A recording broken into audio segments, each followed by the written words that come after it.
Have you noticed that every monster seems to look like this lately? Long, spindly limbs, exposed ribs, and if they have any eyes at all, they're always hollow and sunken in. They all have these jagged, biomechanical features somewhere between a deep-sea nightmare and an alien insectoid. From Cloverfield to A Quiet Place, from Helldivers 2 to the MUTOs and Godzilla 2014, these creatures look eerily related, don't they? So, what's going on here? Are designers just drawing inspiration from one another, repeating the same tropes until they become the standard? Or is there something deeper happening here? Something that hasn't been revealed yet? Let's dig in. At first, you might think it's a coincidence. I mean, after all, monster design has trends, just like any other part of entertainment, but when you really start to compare them, the details stack up. They all have elongated, bony limbs. They move like oversized insects, even if they aren't insectoids.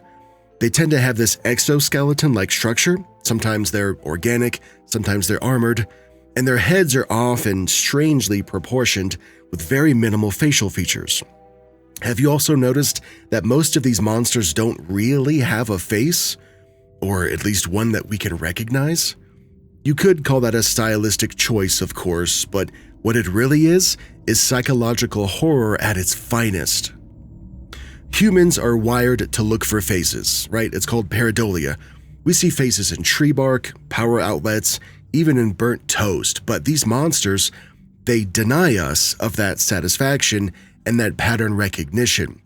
Their heads are smooth, their mouths are stretched in this impossible way, and their bodies twitch and move in ways that, again, just don't feel right, man.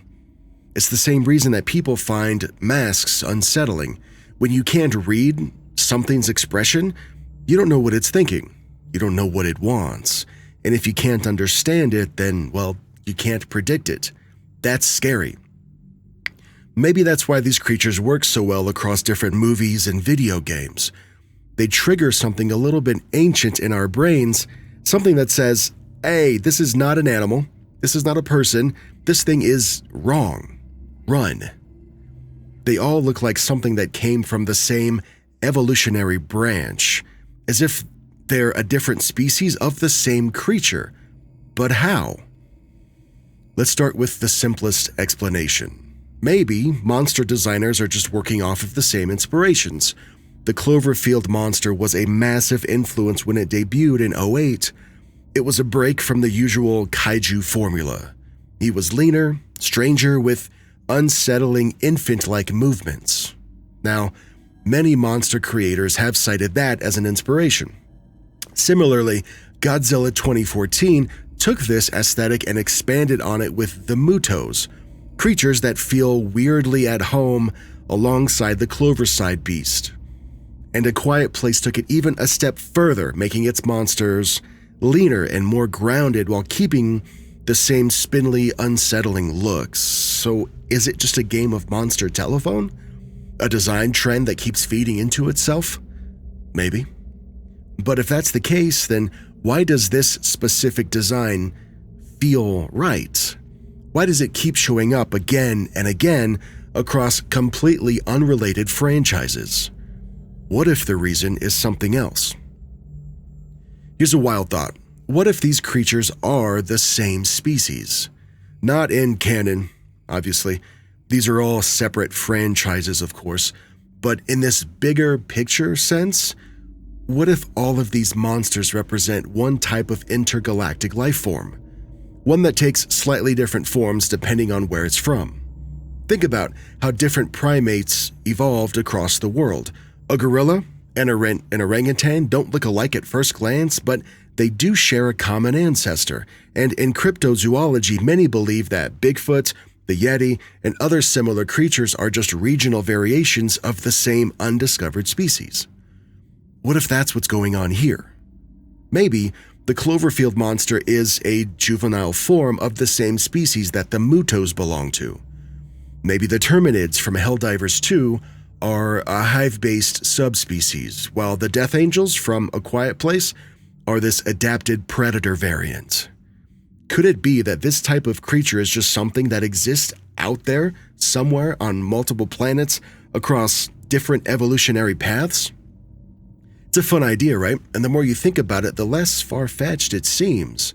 Even if there's no secret intergalactic species, there's one reason that this design keeps coming back, and that's because it works. A monster like this triggers a deep instinctual response.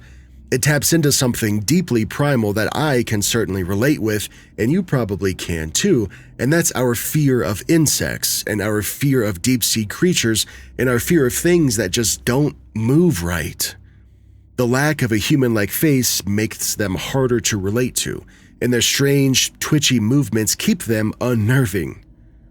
There's no safe point of connection there, just something alien that you know isn't on your side. And because this design is so visually effective, it keeps getting reused. But what if it's not just about what looks scary? What if there's something else pulling these designs together? Here's another thing to think about. What if all of these monsters look like this because we're subconsciously expecting them to?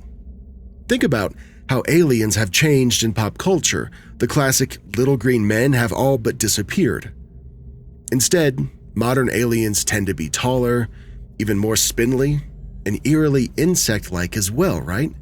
It's not too far off from the monsters that we've been talking about here. It's almost like we're preparing ourselves for something, right? Maybe we're creating monsters that already exist somewhere out there. Maybe this shape is something that we recognize on a level that we don't fully understand yet. Or maybe we've seen it before and we've just forgotten. And trust me, I know, I sound like a crazy person, but hey, if you're still with me here, then what does that say about you, buddy? Let's take just a little step back for a second, okay? If these designs are so specific, and if they keep showing up again and again and again, then is it really just a coincidence? Or are we being prepared for something? Think about this. Science fiction has a long history of predicting or even normalizing future tech. Star Trek had flip phones and touchscreens before we ever had smartphones. The Twilight Zone talked about AI and mass surveillance decades before they became real concerns. So what if horror's doing the same thing? I keep spitting. What if these monsters keep showing up because we already know they exist on some deep, unconscious level? What if we're being conditioned to accept that this is what's out there? Are these just cool, effective designs? Or are they a warning? So, why does every monster look like this now? Maybe it's just a popular design trend. Maybe filmmakers are just copying what works. Or maybe they're all connected. One species, one terrifying blueprint, one thing that's just waiting in the dark across different worlds, slowly making its way here.